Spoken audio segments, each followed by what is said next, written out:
The Jacksonville Jaguars currently sit at 2-2 in first place in the AFC South, and they get another in-division matchup against the Davis Mills-led Houston Texans here in Week 5. The Houston Texans have some very interesting streaks going for them right now. One, they have beaten the Jaguars 8 straight times. The last 8 times these teams faced off, the Houston Texans have won that game. You have to go back to 2017 to see a Jaguars win in this series. But to give Jaguar fans some hope, the Houston Texans are also the only winless team left in the National Football League. There's a lot of weird little wrinkles in this matchup. We're going to be doing an urban deep dive in this matchup, so keep it locked right here. Now, the Houston Texans invested 2 of their first 3 draft picks into the secondary. Jalen Petrie at the safety position and then Derek Stingley Jr. out at the corner position. Jalen Petrie is one of the best young defensive players in the National Football League right now, and he's one of the best, if not the best, rookie safeties. I'm not saying a lot considering Kyle Hamilton is also in his class. Jalen Petrie currently sits tied for 7th in Defensive Rookie of the Year betting odds at plus 2,000. The Jaguars currently have 2 of their own sitting at 1st and 3rd. Devin Lloyd sitting at plus 250 as the favorite right now, and then the 3rd best odds with Trayvon Walker at plus 800. While Jalen Petrie might be having himself a very quality rookie year, his rookie counterpart, Derek Stingley Jr., has struggled a little bit, and while we're talking about the struggles this Houston Texans team has had, this whole defense has really struggled a good bit, especially in the run game. You're talking about a Houston Texans front 7 that has allowed over 5 yards a carry, 5.1 to be exact, 34 rushing first downs, and since they cannot stop a nosebleed, it seems, in the running game, teams are absolutely abusing them with the play action game. They have the 4th most yards allowed on them off of play action. Trevor Lawrence, what does that mean for him? He hasn't done much off of play action, but at the same time, he also hasn't been given the opportunity to. You're looking at 32 total attempts off of play action compared to his 102 off of no play action, just a straight drop back. Both Trevor Lawrence and James Robinson could eat up yards in a play action style offense. Unfortunately, Doug Peterson has kind of seemed like he just wants to commit to the pass. And when you have somebody with the arm talent as Trevor Lawrence, that makes sense. Now, James Robinson has been very useful for the Jags offense when they choose to get him going, whenever they're using him consistently through the matchup and when they're not giving him 8 carries total throughout the game in a monsoon.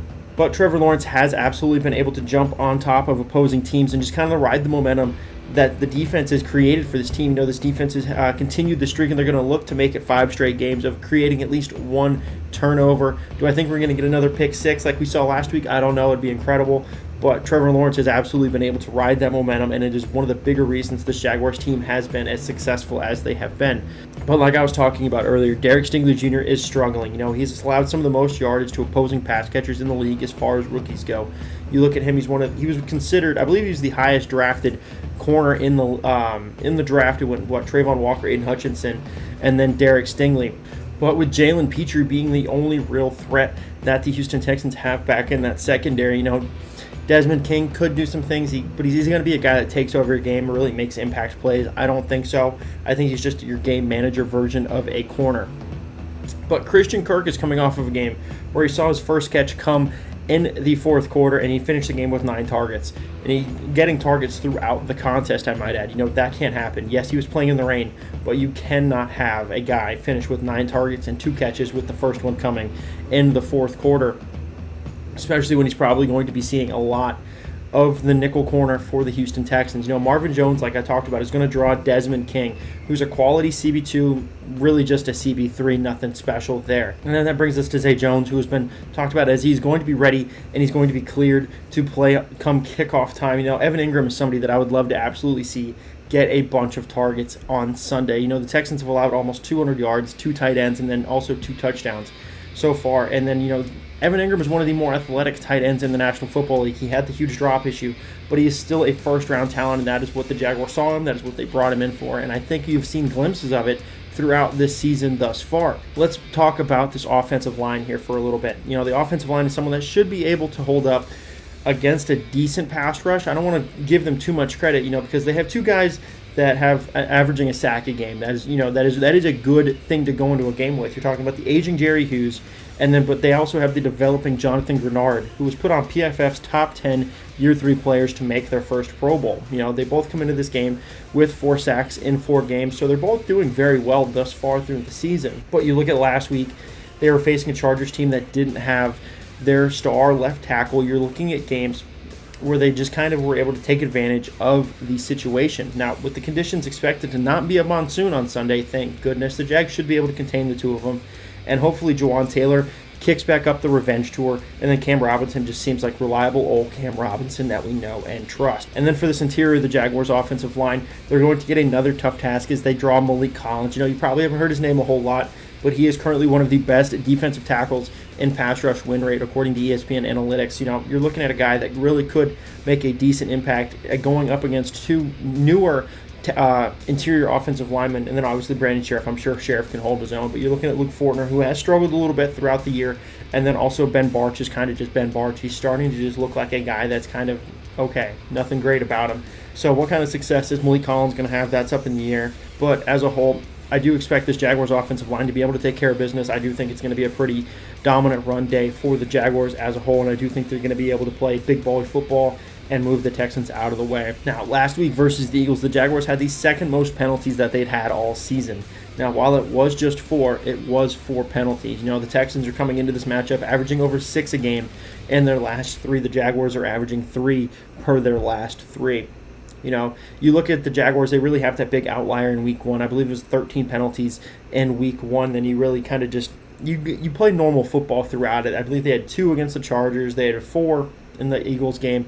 You're really looking at really well-disciplined football from this Jaguars team. And hey, while we're talking about discipline, go ahead and do Patriotic Puzz a favor. Smash that subscribe button. I would absolutely love to have you join the Fan Cave. One of the biggest keys to victory, in my opinion, which I'll be doing a whole keys to victory video if you are interested in that. Be sure to keep it locked onto the channel. It's controlling Texans running back Dameon Pierce. This front 7 is absolutely going to have a tough task controlling and limiting the success of Damien Pierce. He is one of the guys that can absolutely take advantage of this game and take over this game if the Jaguars let him. His draft profile coming into the league said, quote, "Man was as effective as it gets.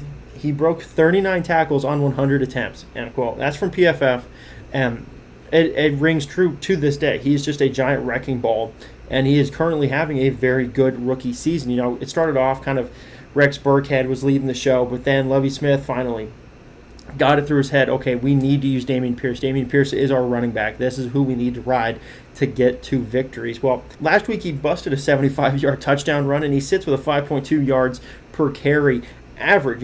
He's a very good running back in the National Football League, and he is absolutely going to be one of the focal points for the Jaguars to focus on and stop. With the potential that Foley Fatukasi could not play in this matchup, that raises a bunch of stakes for this Jaguars defense. How are they going to play? Yes, it's next man up, but obviously that next man up is not as good as Foley Fatukasi, or he would be in the rotation more, or he'd be on another team that doesn't have a Foley Fatukasi on it. One of the easiest ways the rug can absolutely get ripped out from underneath this Jaguars team is not making Davis Mills and his long neck take control of the game. Rather, if you let Dameon Pierce take control of it, that is a very bad day, and it's a very bad recipe for this Jaguars team that has been very, very dominant against the run, facing Austin Eckler, facing Jonathan Taylor, Antonio Gibson, very good backs. If they can limit Pierce to under 65 yards, I'm confident the Jaguars probably are going to walk out with the win, barring any unforeseen 5 turnover games. Now, this Houston Texans offensive line is very weak in the interior. They're giving up 20 pressures and have allowed 4 sacks. Yes, I know that I've said and will continue to say that sacks are a quarterback stat for the fact that the quarterbacks have a multitude of reasons to avoid being able to get hit. But at the end of the day, you're still giving it up, and you're still allowing that guy to get after your quarterback. Devon Hamilton and Roy Robertson Harris should absolutely be able to have a field day against this line, especially when you talk about this Death Star package that the Jaguars have of Smoot, Allen Walker, and Arden Key. When you put those 4 on the field, they're going to get sacks in this game. I feel very confident. I heard Jeff Lageman on 1010XL radio a while back say the Texans should easily give up 2 sacks. This Jaguars team should easily have 2 sacks going up against them. Now, for the linebackers, these Jaguar linebackers have a lot on their shoulders, both Allen and Walker, to be able to get after Davis Mills, but then also you talk about Foye Oluokun and Devin Lloyd, who should just be able to control Dameon Pierce, they're close to the line of scrimmage stuff. Brandon Cooks has 21 of his 34 targets, either coming from behind the line of scrimmage or short yard routes, so anything under 10 yards. Routes that are absolutely hovering around their area of responsibility. Both of them have the athleticism to make the plays close to the sideline. That is absolutely what they need to do, and that is what they need to be able to take care of. And while we're talking about this Texans passing attack, let's talk about the guy that would probably be a first ballot Hall of Famer if he got the opportunity to play the Jaguars every week. We're talking about Brandon Cooks. I talked about him a little bit ago, and he has 5 touchdowns and 601 yards off 28 catches against the Jaguars, and that is just absolutely absurd. He's averaging a touchdown and over 100 yards a game against this Jaguars team. That can't happen, and I don't think it's going to happen again. Tyson Campbell is going to be in for one of the better matchups of the day, and it'll be in one of my matchup videos that will also be coming down the pipeline very, very shortly. But that being said, Nico Collins is on the other side of Brandon Cooks.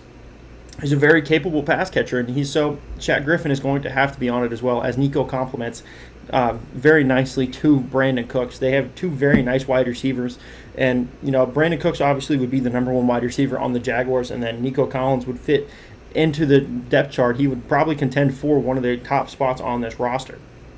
Andre Sisco had the defensive play of the game last week, and he showed why Jaguar fans were absolutely pounding their head into a wall, wondering why Andre Sisco wasn't on the field thus far. Through 4 games, he has 2 interceptions.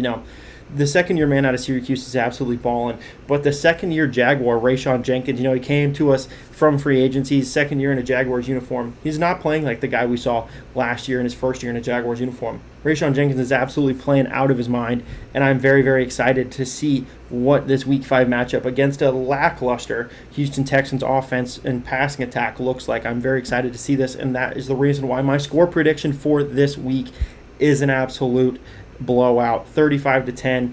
I don't think the Texans have much of a chance in this game. I think the Jaguars, I think Fatukasi is going to give it a go, and I do think he's going to be one of the reasons that Damien Pierce does not have a good day. And whenever you take the run away from him, you force Davis Mills to win the game. I don't think he's going to be able to. I think the Jaguars roll into Indy 3-2, still atop the AFC South after a nice division win to put them 2-0 in the division. Thank you guys so much for watching. Drop your score predictions down below in the comment section. I'd love to have that conversation with you guys. Thank you guys so much for watching. Stay safe and go Jaguars. Yeah, I just work here.